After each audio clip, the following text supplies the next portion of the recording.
Hi out there, everyone. Welcome to this next episode of Kelly's Quest. I am so excited today to have Natalie Ryan with me. This weekend, I got to hang out with Natalie and really get to know her at a disc golf tournament. First of all, I just want to thank you for allowing me to caddy for you this weekend. I got to carry Natalie's bag around for her, which was an experience because I got to meet disc golfers that I normally don't get to meet on the course because, well, Natalie's better than me at disc golf.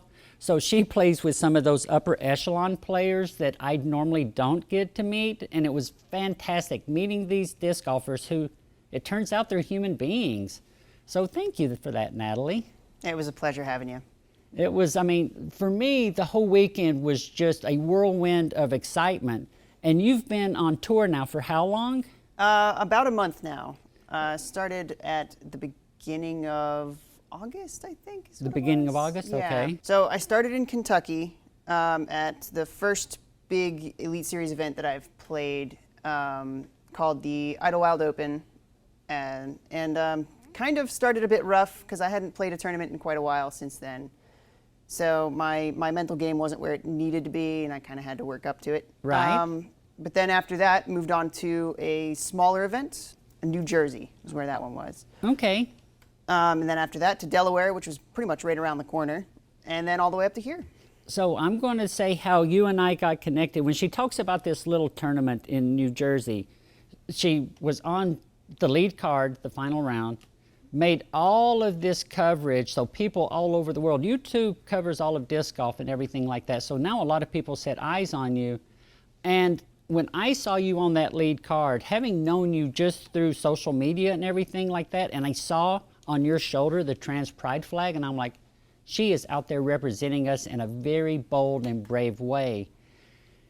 Did you know before you were going to go on tour that that patch was going to be on your sleeve? Or was this something that you thought, you know, part of the way through, I need to do this? When you were in Kentucky, you had zero legal protections in that state. Right. So not only are you a touring professional athlete going from state to state to state to state, you're representing the trans community, and the laws are different for you in every single one of those states. Have people like reached out to you since all of this has started that are thankful that they've seen you on coverage? Numbers of them have. After the event, that smaller event where I was, I ended up placing second place, just behind Missy Gannon. But after that event, there were a good number of other LGBT folks that reached out online and thanked me from the bottom of their heart that I was just, you know, visible. To see you interact with all of these touring professionals, and it was heartwarming because I saw love and kindness being generated towards you for the most part. Is that what it's been like on the tour so far? For the most part, yes. Occasionally there have been small hiccups, but I don't think they're necessarily harmful. I think they're more coming from a place of ignorance. But for the most part, I haven't had any big issues with any of the other touring professionals. That's so huge. That's so huge. And so when those small hiccups happen, what is your way to deal with that? Usually I'll pull someone aside in the moment if they're not too busy at the moment. But otherwise I'll send them a message afterwards because it's generally easier to confront someone a little bit online than it is to do it in person, especially when they're warming up or even throwing in a tournament. I don't want to get in the way of that, even though, you know, they've kind of gotten in the way of me. And that's called graciousness, for you to not do that. It's almost like the world doesn't want to see us excel or succeed at anything. Right. Period. Do you pay any attention to that, or do you just go on and play disc golf and say, my game's going to be my words?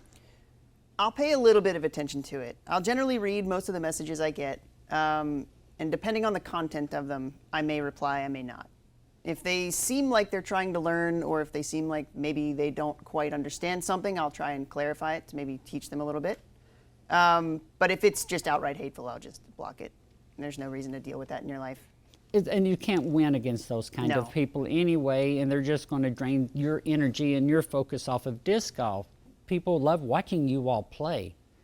It warmed my heart to hear just random people come up to you and to hear people say, great putt, Natalie, out of nowhere.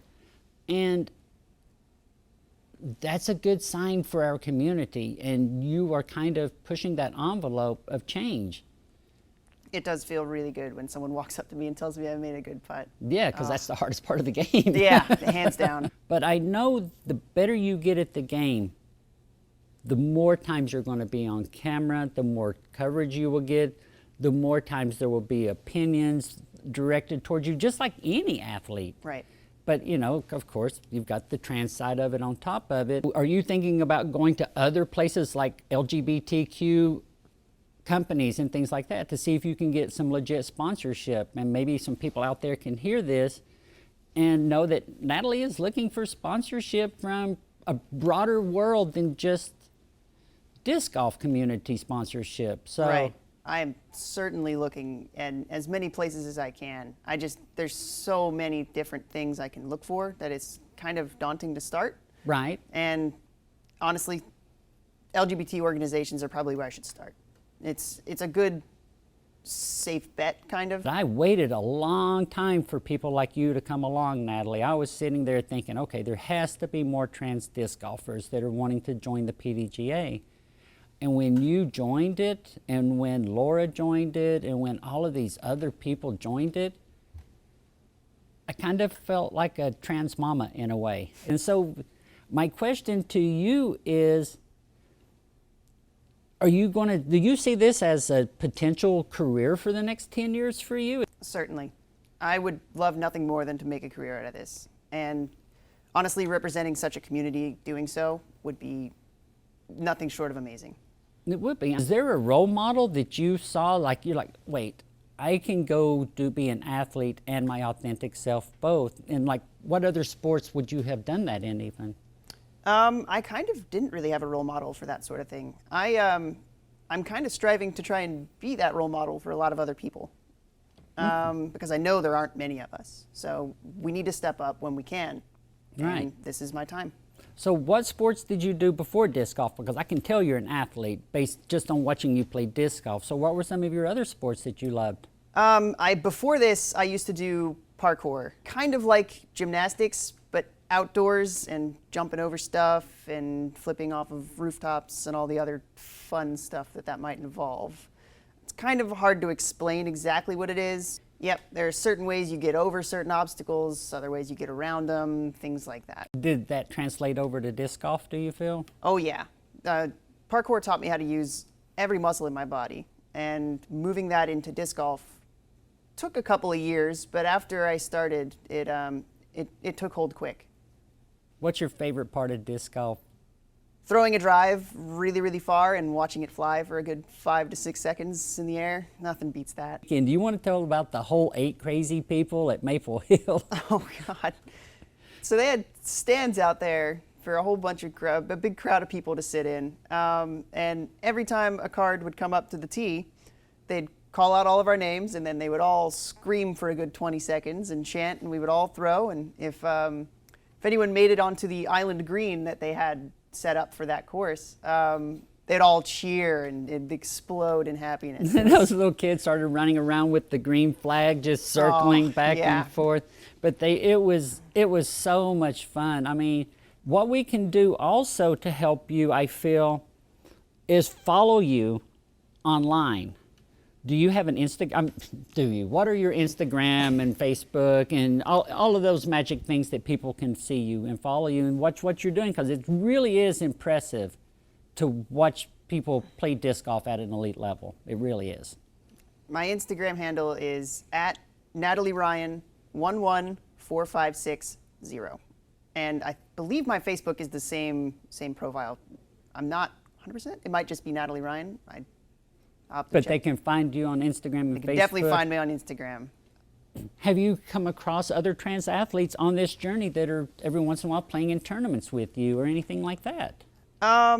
So far, yes, I have. There have been, I think, 3 at this moment that I know of, all across different states and different tournaments. I mean, what's that like to get to go meet someone that, A, you both are disc golfers, and then B, you both happen to be trans athletes at the same time? It's really cool. because we both have a different take on, how we play the game, and we get to share, sorts of personal anecdotes as well. It's really, really a fun time. To wrap it up, I just want to ask you, what is your overall take so far of just how the rules that we have to go through to compete as trans disc golfers compared to the rest of society? Do you, I don't know if you have a thought on that or not, but I was just kind of wondering if you did have a thought on it.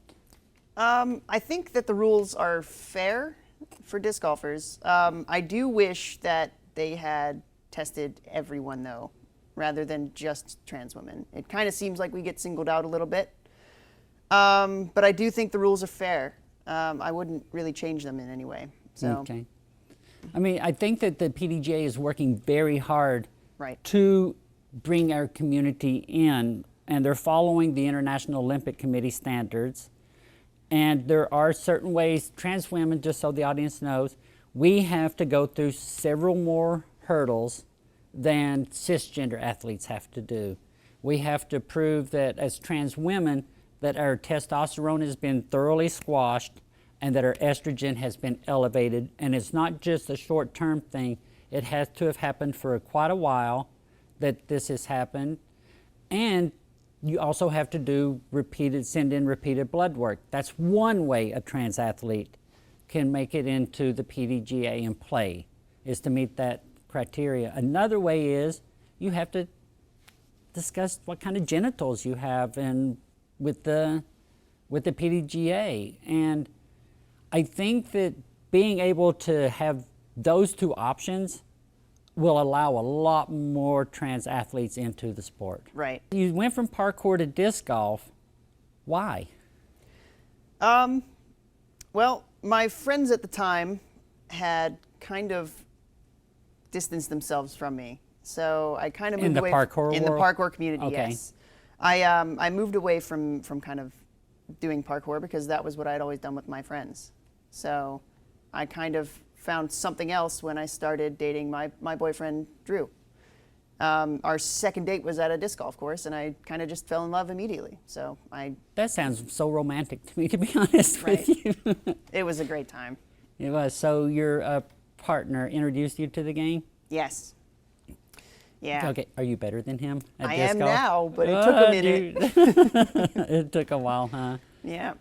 Well, I'm glad Drew introduced you to the game, Natalie, and I'm so thankful, like I said before, that you're out there representing the community, because as we know, there's trans people being born every second of every day. Right. Some of them are going to be athletes, some of them are going to be musicians, some of them are going to be artists, some of them are going to be all of those things, but we're going to keep on being our authentic selves. Hopefully there's no more trans people hiding in the shadows. That's the goal, and you're helping that to become the reality by wearing the patch on your shoulder and just being you out there. Right. Thank you so much, Natalie. I really do appreciate it. Thanks for having me. It was Yeah. good.